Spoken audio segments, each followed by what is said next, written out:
This segment of the Chopin podcast is brought to you by the Chopin Foundation of the United States, dedicated to promoting young American pianists and making Chopin's music accessible to all.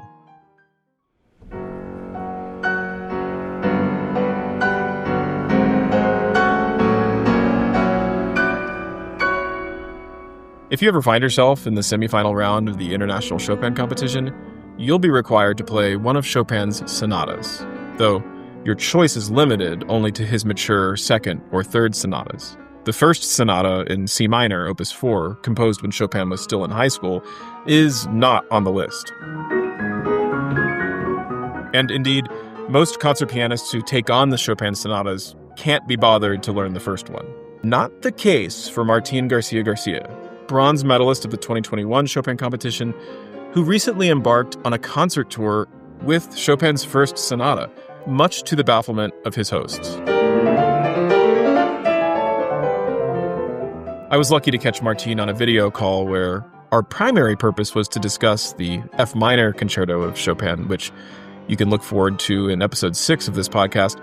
But when I found out he was playing the first sonata, I couldn't resist asking him to walk us through the piece. Many presenters are actually looking at me like, this guy is crazy. I'm like, yeah, sure. I'm a pianist. I'm supposed to be crazy.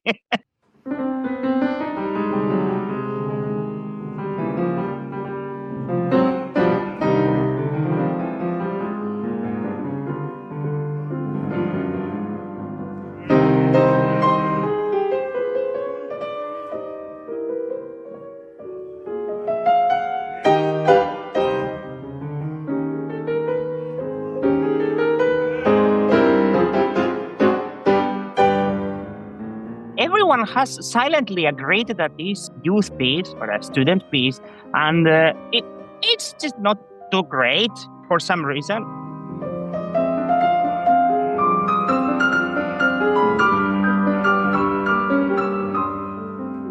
I also thought this way until I actually started to explore it. It took some energy from me because the score is not easy to read either. It's quite complex. Some early works of Chopin are a bit complex to read, like the Rondo la Mazur, the Opus 5, or the Opus 2. They are also early works, including the concertos. They are early works, and it's written in a very similar manner. And I don't see any less quality from the first sonata as from any of the two concertos. I don't know why people look at it in that way. Maybe it is because it's overshadowed by the other two. You have something to compare it to. Comparisons make things always worse. Always, sadly. But the first sonata it's a jewel in itself. We shouldn't compare it to the other two. The other two are very mature works, and they are the works probably by which Chopin is most recognizable. The second sonata, it's too important in Chopin's life to dismiss it. So the first sonata is maybe cast into the shadow, and it's not so important historically. He didn't do anything particularly interesting. He was also thinking himself as a student, in a sense. But all the greatness of Chopin, all the greatness of the early Chopin is in that piece.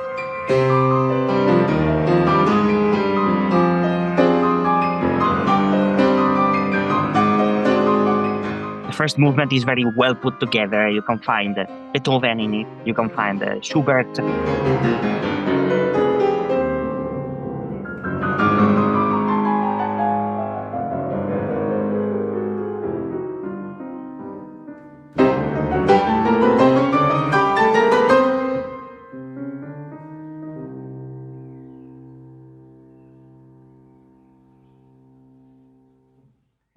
Particularly in the second movement, the Menuetto and the trio. It's almost a Schubertian trio written by someone else and written as well as Schubert. It's wonderful.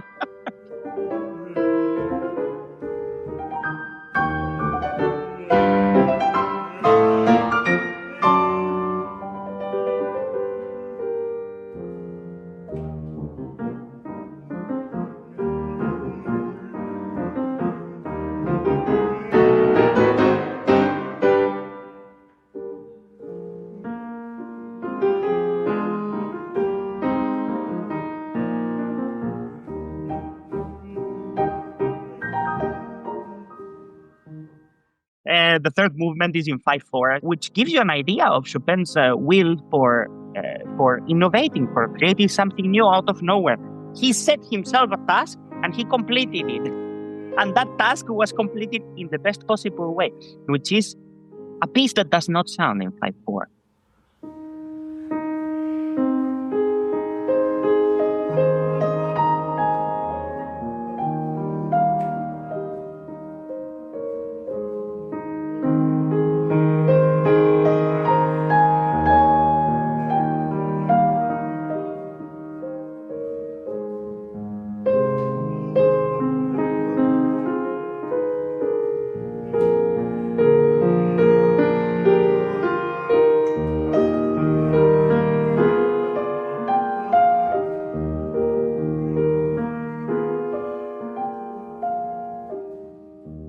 I would dare to say that it's the first piece that draws directly from bel canto put into the piano.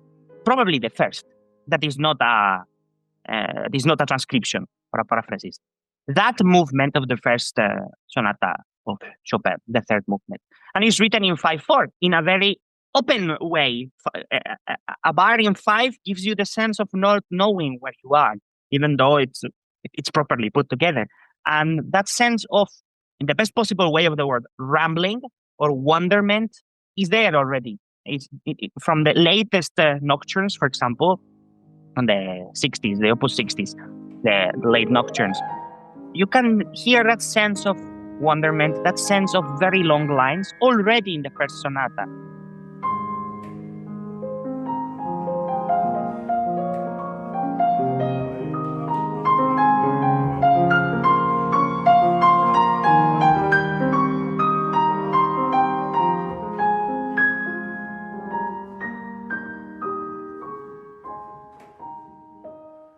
And it's not a small cell in which Chopin just grows later in life. No, it's already there. And it's wonderful to find it out. I get so excited every time I'm playing this because it's there. It's there so early in his life.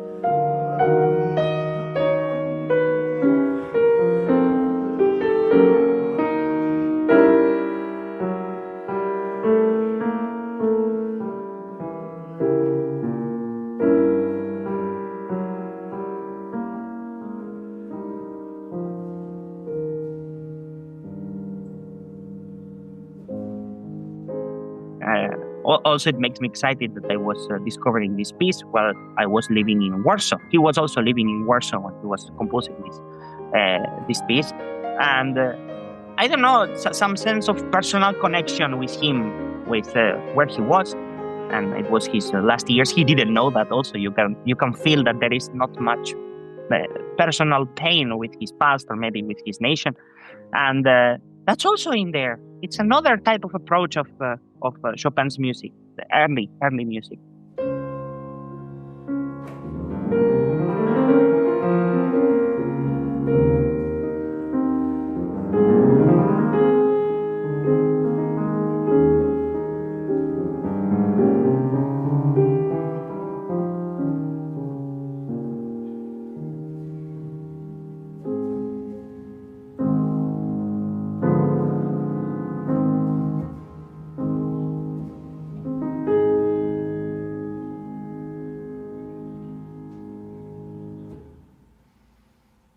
And the last movement, my God, it's the best virtuosic movement to show off, basically.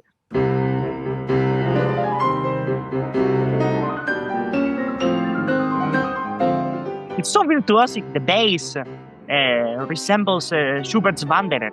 There is no historical document for this, but I am sure he was studying Schubert Wanderer to do this rhythm. Pam, pam, pam, pam, pam, pam, pam, pam. This is Schubert Wanderer.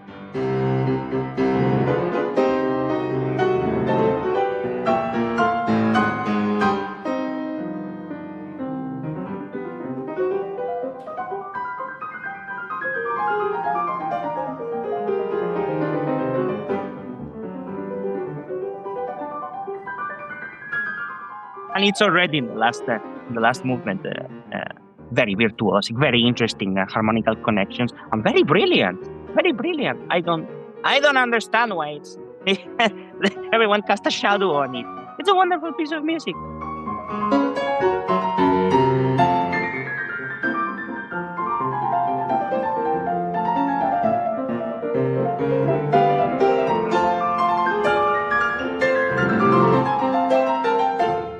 I've always wondered about if Schubert had much, if any, impact on Chopin from reading books like the Eigeldinger, and just the only Schubert we find in here is that Chopin taught was like waltzes, Landler, some of this more trivial pieces, not sonatas. So much that we don't hear anything about Chopin knowing these sonatas or knowing the Wanderer Fantasy. But maybe he did. It's just that in the mid 1820s, I don't think Schubert's music was really spread around Europe yet. So probably no, actually. My guess is there was some influence of both Mozart and Beethoven on Chopin, and the bum, of course, Seventh Symphony, Beethoven. But and that, of course, that inspires Schubert, that dactylic rhythm. But also, maybe what we're seeing here is an example of Schubert and Chopin writing music at a similar time in different places in Europe, but not too far away, with similar influences. And actually, maybe they shared a similar spirit of, they both had a love for vocal, music. I don't know, but the fact that you found Schubert in early Chopin is fascinating. It could be an example of a just beautiful coincidence that these two spirits sort of discovered similar kinds of music at the same time. Or maybe he did know Schubert. I don't know. I don't know. We probably will never know. Yeah. But that beautiful coincidence is still not so much of a coincidence, as you said. Even if he didn't know the music of Schubert, the world in which both of them lived is very similar. They are looking at the same masters that they are looking back. They are learning from people who they can find connections maybe 2 or 3 generations before, even 1 generation before. Sometimes they share the same professors, the same mentors. Also, Wanderer was released just 2 years earlier than the first sonata. I mean, yeah, of course, it's probably a coincidence because I don't know if he had access when he was 18. Maybe. I mean, I'm not sure. Maybe that piece got out. I just know a lot of Schubert was stuffed in drawers and nobody found it till later. But maybe most of his sonatas actually were just stuffed away. So maybe some of these published works that maybe Wanderer. This is something for the scholars to tell us. Like you said, we're not musicologists. How are we supposed to know? We just play the piano over here.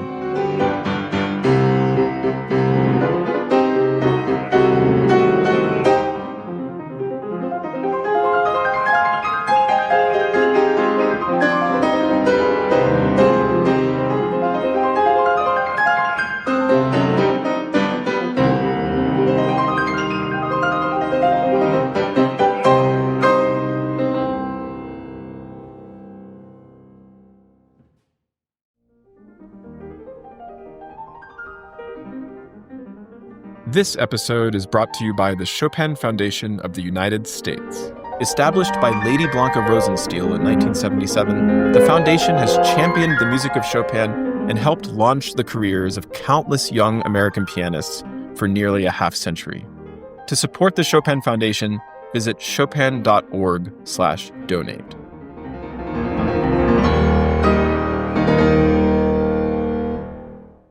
If you enjoyed this video, consider joining my Patreon, where paying members have access to extended bonus scenes from my interview with Garrick Ohlsson, including a discussion on Chopin's first sonata.